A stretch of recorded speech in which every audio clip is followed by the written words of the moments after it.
Kalau untuk geografi, sebenarnya aku beberapa kali ikut olimpiade tapi emang geografi aja gitu.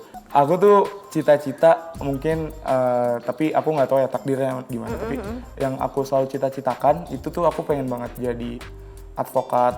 Tuh. Sebenarnya aku pengen banget mungkin anak-anak seusia aku bisa sadar mungkin di sisi lain ketika orang tua udah menyelokkan kita atau bisa mensanggupi itu, jalani aja dulu.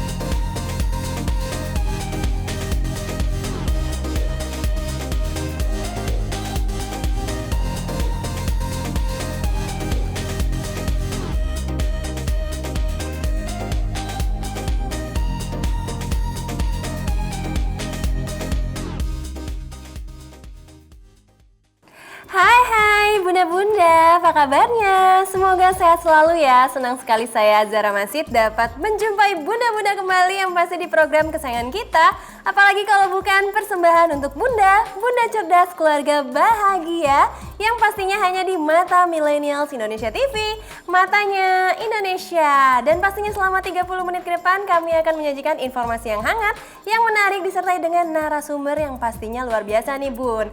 Bunda-bunda, pada episode kali ini kami akan membahas mengenai siswa peraih medali emas National Young Scientist Innovation. Nah, ini pasti penting banget ya. Mungkin siapa tahu bunda-bunda di rumah pengen punya anak yang berprestasi kan pastinya. Nah, bunda-bunda, menjadi siswa-siswa yang berprestasi adalah sebuah mimpi dan tujuan khususnya bagi semua orang nih bun. Namun dalam prakteknya hal ini tentu tidaklah mudah untuk mewujudkannya. Karena biasanya tolak ukur siswa berprestasi itu bisa dilihat dari hasil belajar siswa yang sangat memuaskan.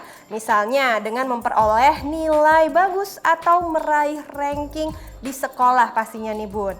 Nah, berbeda dengan episode-episode sebelumnya, pastinya persembahan untuk bunda yang dimana nih saya selaku ditemani oleh dokter, psikologis maupun masyarakat. Tapi di episode kali ini persembahan untuk bunda akan ditemani oleh anak muda yang pastinya berprestasi, yang berhasil meraih medali emas dalam bidang geografi tingkat nasional nih bun. Ya, di sini seperti biasa saya tidak sendirian karena di sini saya sudah bersama narasumber kita yang juga anak muda, yaitu ada Kak Irfan Fudiah Al-Ala. Halo Irfan. Halo Kak. Halo. Gimana kabarnya? Alhamdulillah aku baik. Baik, Irfan, mungkin kan banyak muda-muda di rumah juga yang belum tahu ya siapa sih Irfan ini. Nah, boleh diceritakan nggak sih sedikit biodatanya dari Irfan buat bunda-bunda di rumah khususnya? Oke, halo semua bunda-bunda, teman-teman. Aku Irfan, aku seorang pelajar. Aku berusia 16 mau ke 17 tahun dan aku bersekolah di Manpat Jakarta dan aku sekarang di kelas 11. Oke, kalau misalnya kita ngomongin kesibukannya Irfan ini sehari-harinya ngapain aja sih, Van? Keseharian aku ya sekolah sama mungkin seperti teman-teman yang lain, tapi juga aku ada kesibukan aku juga seorang organisatoris karena aku berkecimpung di sekolah, mungkin selain belajar juga join ke OSIS aku, terus juga aktif di ekskul juga, terus juga aku sekarang tergabung dalam pengurus pusat FOS DKI Jakarta itu OSIS di DKI Jakarta. Wah, ternyata banyak banget ya. Selain menjadi mahasiswa berprestasi, ternyata Irfan juga mempunyai banyak aktivitas, salah satunya organisasi seperti itu. Nah, itu kamu bagaimana sih menyibukkan waktu di antara kesemua aktivitasnya tersebut? Sebenarnya kalau aku itu komitmen dalam diri aku sih.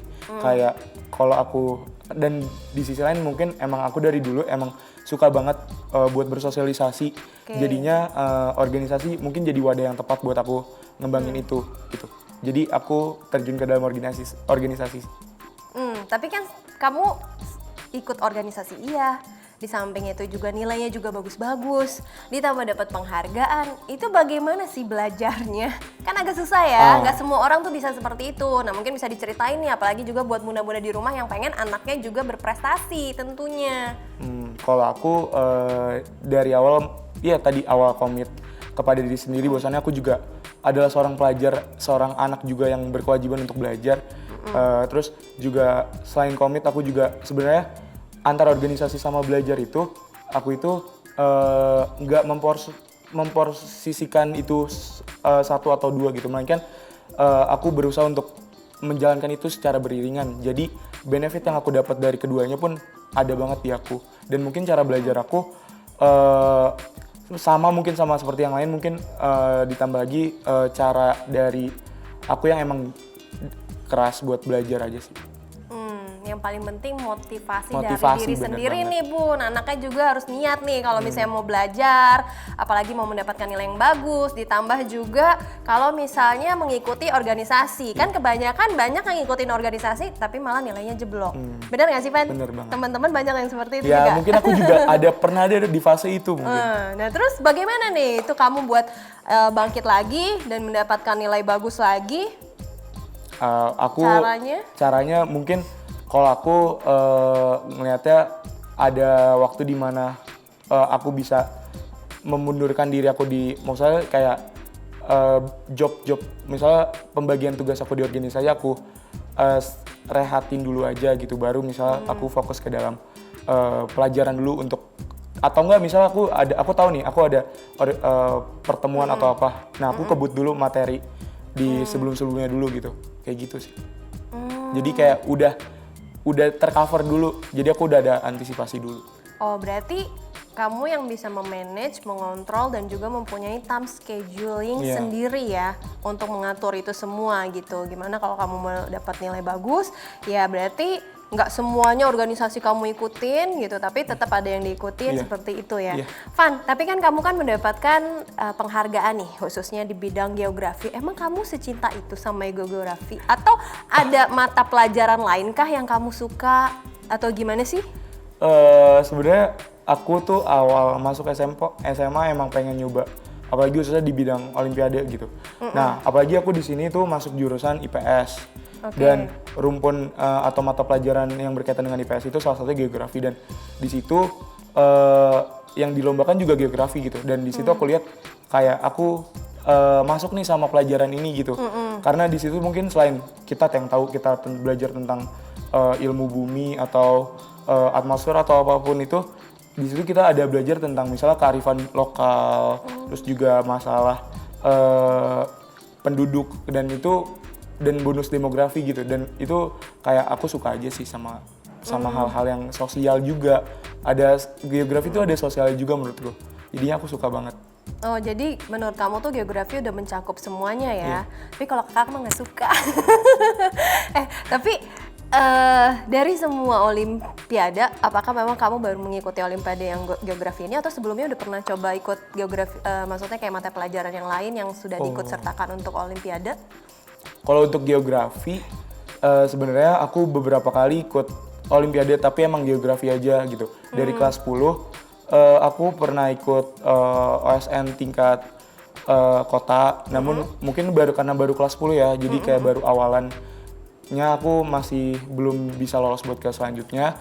Terus juga aku di kelas 11 awal itu sekitar tahun lalu pernah di kompetisi talenta sains madrasah itu di bidang geografi juga. Aku dapat peringkat ke-7 dan rata-rata emang aku ini kalau misalkan olimpiade itu geografi sih Kak. Nah, tapi sejak kapan nih kamu mulai menyukai atau mendalami mata pelajaran geografi? Misalnya apakah memang ketika kamu penjurusan ketika pas di SMA kah? Atau memang udah dari dulu kamu suka geografi? Oke. Kalau dari suka geografi emang pure dari kelas 10 alias dari ketika aku masuk SMA sih. Yang paling kamu suka apa sih dari geografi? Kan tadi kamu bilang ada banyak, ada ngebahas soal interaksi sosial juga, ada demografi dan segala macam. Yang paling kamu sukain? Kalau aku sebenarnya yang ibaratnya materi yang aku kuasai ya dibanding kayak misalnya masalah mitigasi bencana, terus juga kependudukan, terus atmosfer juga aku suka karena emang kayak itu jadi kayak brainstorming aja sih Kak. Jadi kayak luas banget. Berat banget ya. Kayak kamu cocok deh jadi jurnalis. Cita-cita kamu apa sih sebenarnya? Aku tuh cita-cita mungkin, tapi aku nggak tahu ya takdirnya gimana. Tapi yang aku selalu cita-citakan itu tuh aku pengen banget jadi advokat. Jadi advokat, semoga tersalurkan ya, maksudnya bakat dan semuanya potensinya juga mengarah ke advokat.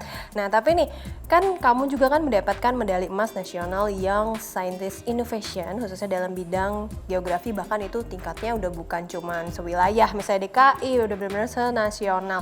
Bisa diceritain nggak sih prosesnya itu kayak gimana, mulai dari tahapan kompetisi, kemudian tahapan seleksi, hingga berhasil meraih medali emas? Oke. Aku waktu itu sebenarnya emang lagi mempersiapkan buat OSN yang tahun ini juga.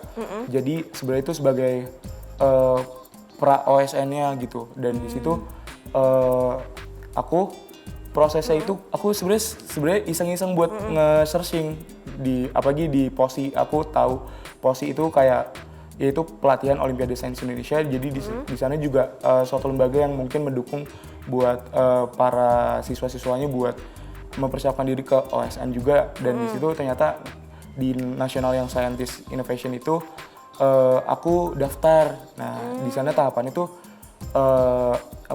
free juga. Jadi kayak aku nothing tulus aja sih. Jadi makanya daftar terus tes tau-tau ada pengumuman dan alhamdulillah dapat medali emas. Berarti itu satu kali tes dengan jumlah peserta sekitar seluruh Indonesia yang aku lihat khususnya di bidang geografi aku sekitar 600 sampai 700 orang dari macam-macam sekolah. Ya, jadi ternyata Irfan ini membawa nama bangsa ya, bahkan mengalahkan lebih dari 700 anak yang ada di Provinsi DKI Jakarta, bahkan di Indonesia. Nah, jadi buat bunda-bunda, untuk mengetahui lebih lanjut seputar profilnya Irfan, kita akan ada di segmen berikutnya. Jangan kemana-mana, tetap di Persembahan untuk Bunda.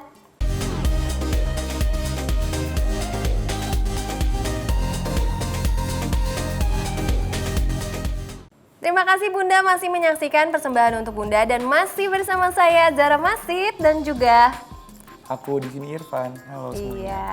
Nah, Van, tadi kan kamu bilang satu kali tes aja, terus kamu langsung berhasil mendapatkan medali. Mas, itu kalau boleh tahu soalnya ada berapa banyak sih, Van? Soalnya sekitar ada 100 soal. Dan di situ kok kan kalau sistem geografi itu dia tuh minus ya kalau misal kita salah jawab. Jadi aku jawab sepengetahuan aku aja sih. Jadi nggak pure mungkin 100 soal aku jawab. Aku mungkin juga yang nggak maksudnya kayak bisa semuanya aku jawab gitu loh. Jadi ada beberapa yang aku kosongin sih. Oh gitu.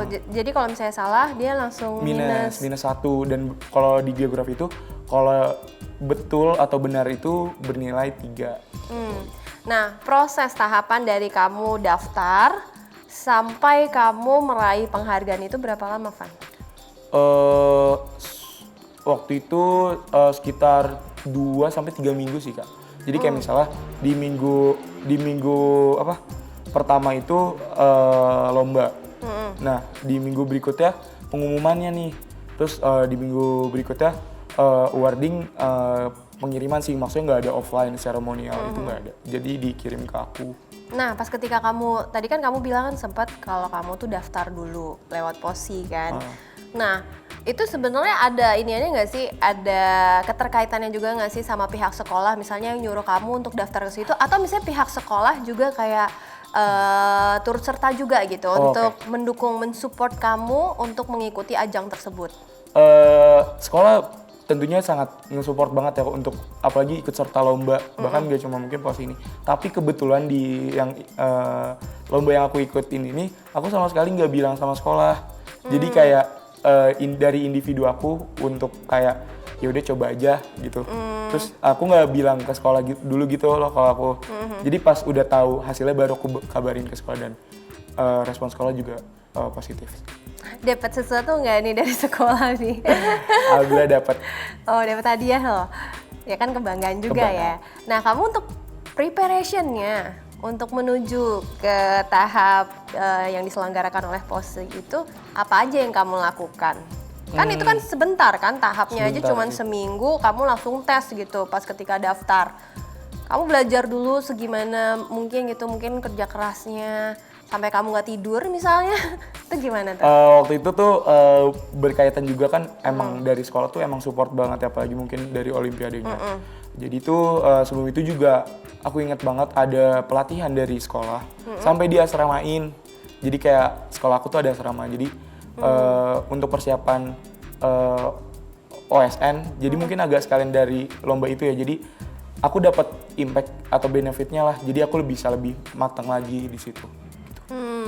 Nah, Van, ini kan kita tadi ngebahas geografi terus gini, tapi kira-kira kamu pernah nggak sih maksudnya berprestasi di akademik yang lain gitu, selain dari geografi? Bisa diceritain nggak sih? Karena kan kita mau tahu juga nih, kira-kira Irfan nih seberprestasi apa sih gitu? Oke, untuk mungkin kalau prestasi yang aku inget baru geografi aja. Cuman aku lumayan banyak minat, apalagi mungkin ikut serta dalam lomba.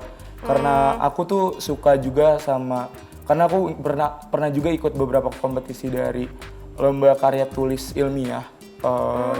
Tapi mungkin masih baru sampai tahapan gitu, jadi belum sampai ke yang mungkin juara atau apa. Terus juga mungkin aku juga interest sama lomba debat gitu loh. Aku waktu itu sama teman aku pernah sempat lomba debat setingkat antara sekolah gitu. Tapi mungkin emang masih perlu banyak belajar lagi. Oke, semoga nanti Irfan semakin berprestasi lagi, apalagi sekarang udah megang medali emas kan. Wah, tepuk tangan nih buat Irfan. Nah, kalau kamu untuk di kelas sendiri, kamu tuh mendapatkan ranking nggak sih? Terus berapa ranking keberapa urutannya? Dan gimana, bisa diceritain nggak sih buat bunda-bunda di rumah mungkin juga pengen tahu? Oke, sebenarnya aku tuh dilihat dari kelas aku tuh lumayan agak kompetitif. Jadi persaingan antara nilainya tuh ketat banget. Aku mungkin nggak dapat 1, 2, 3, tapi mungkin aku sempet nanya walasku, aku mendapatkan 10 besar di kelas. Karena emang kelas aku tuh lumayan kompetitif juga di bagian kelasku. Oke, nah tapi tetap ranking ya. Iya. Jadi ya Bun ya jangan putus harapan nih kalau anaknya misalnya rankingnya ranking 8, ranking 7, ranking 6. Yang penting kan ranking ya Bun ya.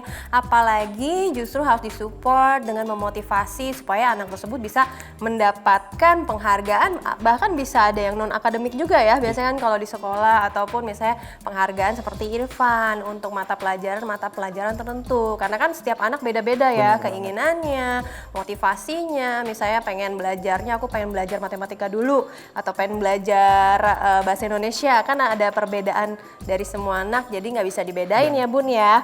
Nah, tapi kan kalau kita ngomongin tadi kamu sempat sounding nih, kamu tuh pengen jadi advokat. Itu kan sebenarnya sangat bertolak belakang nih dengan geografi ya, gitu.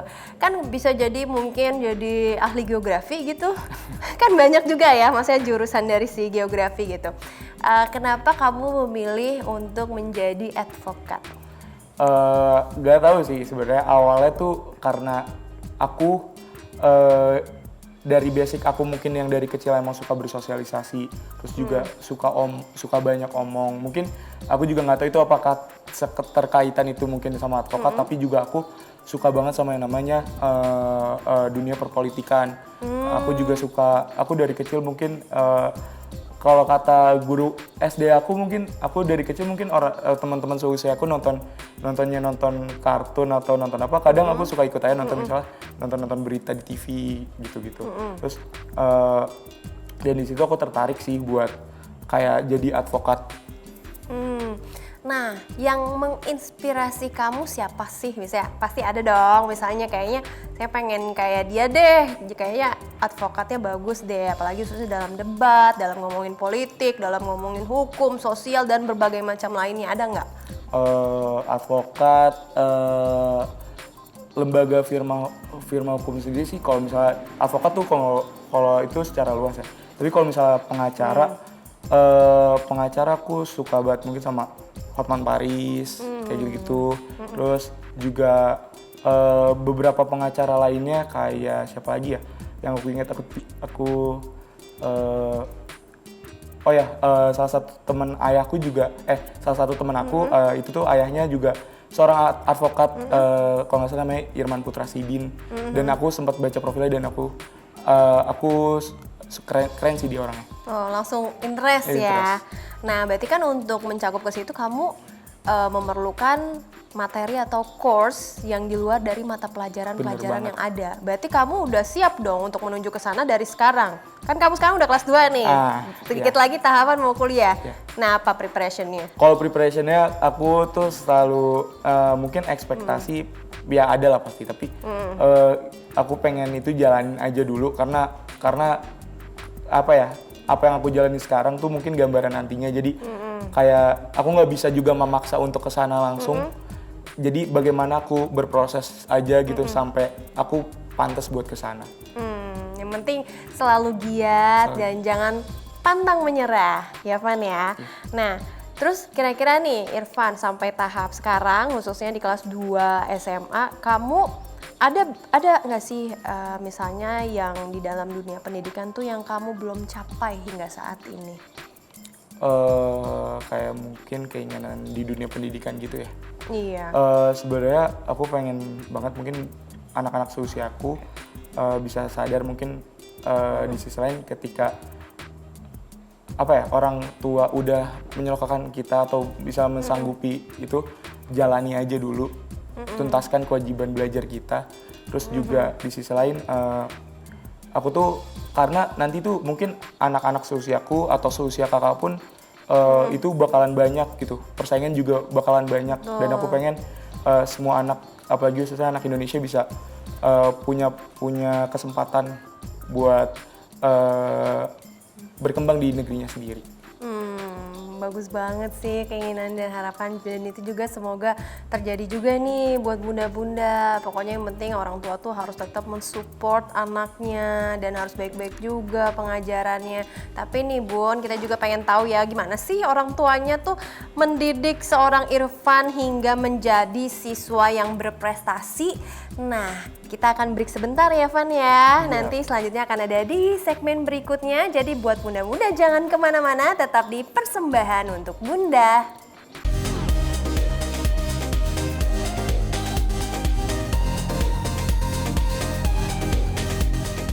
Terima kasih bunda-bunda masih setia di Persembahan untuk Bunda dan masih bersama saya Zara Masid dan juga... Halo semuanya, kembali lagi sama aku Irfan. Iya, Van, kan kalau ngomongin belajar terus, apalagi kan orang mindsetnya atau persepsinya itu kalau sama siswa yang berprestasi, wah ini pasti belajarnya gila-gilaan deh. Pasti dia tiap hari nih digenjot terus harus belajar, terus gitu nggak sih Van kamu? Sebenarnya aku tuh misalnya sama orang tua ya berarti harus digenjot banget.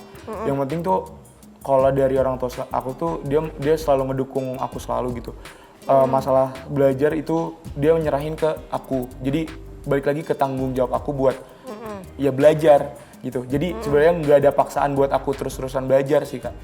Jadi kayak mungkin ya emang ya udah jadi kebiasaan aja untuk belajar, karena kan belajar juga mungkin nggak di sekolah aja gitu. Jadi kalau untuk di sekolah sendiri aku juga belajar ada materi yang selalu mungkin aku review tiap harinya gitu. Kamu pernah ngerasa capek nggak sih belajar mulu? Terus kalau misalnya kamu ketika lagi menghadapi masa-masa down atau capek akan kesibukan dengan belajar, apa yang kamu lakukan? Oke, untuk masa itu ya pasti mungkin aku atau teman-temanku mungkin pernah sekali kayak gitu. Tapi karena mungkin aku juga join dalam organisasi yang aku jalani itu jadi ngebuat aku nggak jenuh gitu. Buat aku jadi lebih fresh lagi di misalnya aku dari belajar yang agak hektik itu ke organisasi jadi lebih segar lagi, dan ketika balik lagi aku bisa lebih lancar lagi untuk belajar. Berarti butuh peran dari teman-teman juga dong ya, misalnya biar kamu nggak jenuh sendiri. Bener. Kamu mengikuti organisasi, ketemu sama teman, ngobrol bareng, seperti itu ya Van ya? Dan circle yang positif sih. Nah, ini paling penting nih Bun, circle yang positif akan membawa anak kita juga semakin lebih positif vibes. Karena kan memang ya gitu ya Van ya, kalau misalnya circle-nya udah buruk, waduh pasti yang ada kita juga jadi males-malesan. Jadi carilah teman yang baik-baik. Dan tentunya ini sih, mungkin circle ada banyak macam orang ya. Iya, Jadi betul. kalau aku lebih tahu batasan diri aku aja sih. Nah, Dan itu. mungkin jadi penengah di antara itu buat mereka ikut Oke. aku yang jadi lebih untuk jadi lebih positif. Nah, tadi kan kalau kakak lihat nih dari awal kita ngomong sampai sekarang, kayaknya tuh Irfan tuh udah dewasa banget ya, ngomongnya tuh udah bijak. Nah, itu apa memang ada peran dari orang tua untuk mendidik Irfan sampai sekarang dari cara ngomongnya, terus bahkan Irfan dengan secara tegas dan lugas bilang ya kita harus membatasi diri sama circle manapun. Saya yang bisa jadi penengah. Nggak semua anak bisa seperti itu, apalagi masa-masa SMA itu masa-masa mau beranjak dewasa. Biasanya masih banyak yang labil. Nah itu gimana nih Van?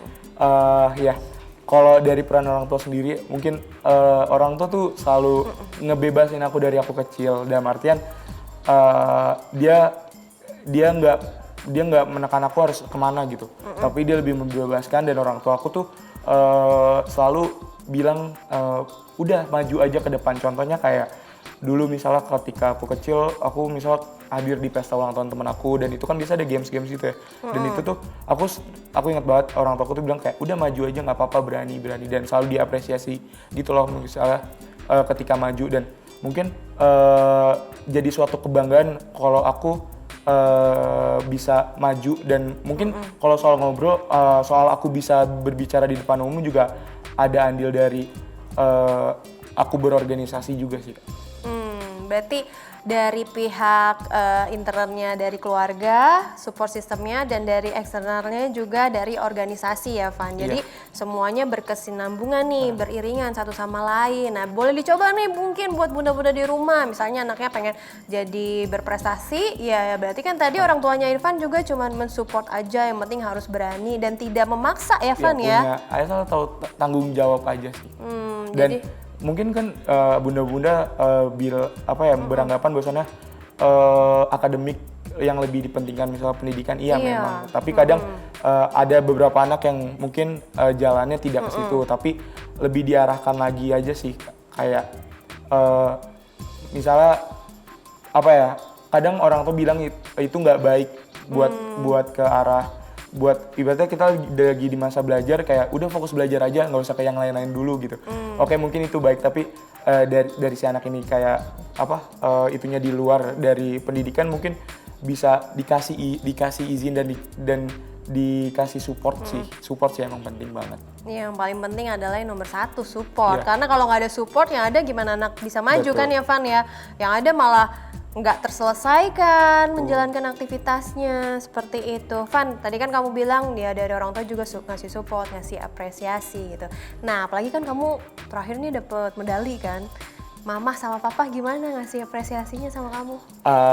Ya seneng sih, dia bilang keren, dan mungkin nggak seapresiasi yang harus ada hadiah atau apa, mungkin, dan itu menurut aku cukup banget sih buat mereka seneng. Berarti apapun itu yang kamu lakukan, mama sama papa tuh selalu mengapresiasi. Dan apresiasi itu betul sama kata Irfan ya, tidak harus melulu dikasih hadiah apa segala macam, justru malah membutuhkan pelukan dan kata-kata yang memotivasi ya, keren Van gitu, ayo semangat lagi, berani dan segala macam. Nah, kalau selain dari peran orang tua nih, kan kamu bilang tadi banyak teman, apalagi di organisasi. Nah, bagaimana nih lingkungan kamu nih untuk mensupport kamu nih? Apalagi pasti kamu ketika mendapatkan medali kan teman-teman selamat ya, Pak. Nah, itu gimana nih rekan-rekan kamu? Kalau teman-teman aku sih responnya positif banget mungkin, dan mereka dukung apa yang mungkin aku jalani itu selagi positif sih. Dan teman-teman aku juga berada di jalurnya masing-masing, dalam artian aku juga support mereka untuk juga do better, tapi di jalannya masing-masing. Tapi kamu pernah nggak sih ngalamin yang namanya misalnya orang tua kamu nih pernah ada di titik menuntut kamu lebih gitu, untuk lebih berprestasi atau segala macam, pernah nggak sih? Atau memang mama papa udah better deh, pokoknya mama papa gue. Udah better sih. Udah better ya? Karena itu dia ngasih tanggung jawab ke aku, dan tinggal akunya aja buat nggak ngecewain mereka. Tapi kalau boleh tahu nih Van, kamu berapa saudara sih? Aku itu hitungannya 3 bersaudara. Aku, adik aku 2, dan kembar perempuan. Nah, terus respon mama sama papa terhadap kamu dan misalnya adik-adik kamu itu sama? Sama sih, dan mungkin untuk adik-adik aku berharap bisa jadi motivasi buat dia, apalagi dia tuh lebih muda dari aku kan. Oke, pokoknya semangat ya Van, semoga cita-cita juga tercapai. Dan juga bangga banget ya buat mama papahnya Irfan juga, apalagi sekarang Irfan udah berprestasi bahkan membawa nama bangsa. Nah, gimana nih Van kalau misalnya kamu nih memberikan penjelasan kepada orang tua jika tidak sesuai dengan ekspektasi yang diharapkan orang tua? Kan kadang ada beberapa part mungkin orang tua kita better gitu, bagus gitu dalam memberikan motivasi, support system dan lain-lain. Nah tapi terkadang kita sebagai anak, aduh gak enak nih kayaknya aku harusnya misalnya bisa dapat segini tapi aku cuma dapat segini. Nah kamu kayak gimana nih kamu reaksinya kepada your parent? Kalau ke orang tua aku sih kayak kalau misalkan hal yang kayak gitu mungkin aku bakal minta maaf ke mereka juga. Dan emang ekspektasi emang bener kadang gak sama realita, dan aku selalu bilang kayak apa yang aku jalanin sekarang, apa yang aku jalanin ini ya sesuai nantinya hasil yang bakalan diraih gitu loh. Jadi kayak orang tua pun nggak apa-apa, semangat. Dia tuh selalu misalnya nggak apa-apa gitu loh, dia tuh baik dalam artian ngasih semangat terus. Pasti harusnya seperti itu ya, menjadi orang tua itu harus selalu memberikan motivasi dan juga semangat kepada anaknya, biar anaknya yang ada nggak makin down, malah jadi makin termotivasi lagi, semakin bangkit lagi. Dan gimana caranya harus membanggakan orang tua, seperti itu ya Van ya. Nah ada nggak sih kata-kata atau motivasi yang benar-benar menjadi kamu buat bangkit lagi gitu? Misalnya untuk memotivasi diri kamu tuh kan perlu niat yang kuat gitu. Kira-kira ada kata-kata inspirasi nggak sih? Oke. Dari Aku orang gitu. sebenarnya aku pernah ngomong ini, dan mungkin teman-teman aku yang pernah dengar ini, aku pernah bilang kayak kegagalan itu nggak apa-apa gitu, banyak gagal itu nggak apa-apa.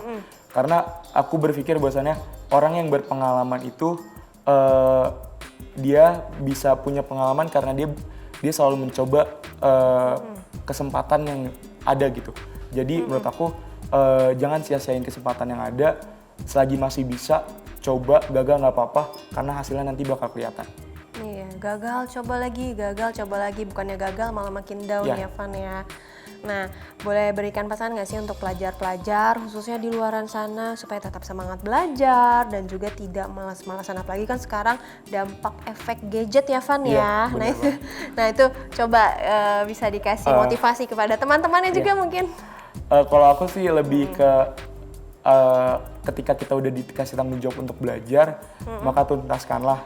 Soal mungkin, apalagi aku jujur mungkin di masa muda kayak ada keinginan yang pengen ke arah, pengen ini dulu deh, terus mungkin pendidikan agak dikesampingkan dulu. Menurut aku kayak selagi masih ada kesempatan belajar dan dikasih sama orang tua untuk itu, selesaikan itu. Terus juga karena pendidikan itu penting banget sih menurut aku, dan itu jadi sebuah kebahagiaan juga buat orang tua. Oke, nah Van, mungkin bunda-bunda juga pengen tahu nih pesannya Irfan misalnya untuk bunda-bunda di rumah, gimana sih yang harusnya tepat untuk mendidik anak mungkin? Oke. Buat bunda-bunda jangan lupa untuk support terus anaknya, terus juga komunikasikan selalu apapun itu ke anaknya. Dalam artian jangan komunikasi yang mungkin kita dimarah-marahin atau apa, tapi lebih ke komunikasi baik, nanya kabar mungkin, atau hal-hal kecil, dan itu mungkin menurut anak sangat-sangat berarti banget gitu. Nah, ingat ya pesannya Irfan ya Bun ya, pokoknya harus tetap komunikasi, memberikan semangat, memberikan motivasi, dan jangan dikit-dikit tuh anak tuh dipaksakan terus seperti itu. Oh ya Fana, buat bunda-bunda juga kan pengen tahu nih kamu medalinya seperti apa sih gitu. Boleh lihat nggak? Kakak juga pengen lihat. Iya, ini medali. Ya. Oke, bisa dikasih lihat ke sana Van? Ini medali. Oke, kita kasih tepuk tangan buat Irfan. Yeay, selamat ya. Semoga semakin bisa terus berprestasi dan membawa nama bangsa khususnya. Dan buat bunda-bunda di rumah, ingat ya pesan Irfan, pokoknya harus selalu komunikasi dan juga jangan lupa anak juga tidak untuk dipaksakan, tapi harus diberikan tanggung jawab. Seperti itu ya Van ya. Dan buat bunda-bunda jangan lupa pokoknya untuk saksikan terus persembahan untuk bunda di episode selanjutnya yang pastinya gak kalah menarik daripada episode hari ini. Saya Zara Masid bersama dengan Halo, aku Irfan. kami pamit undur diri dan bye-bye.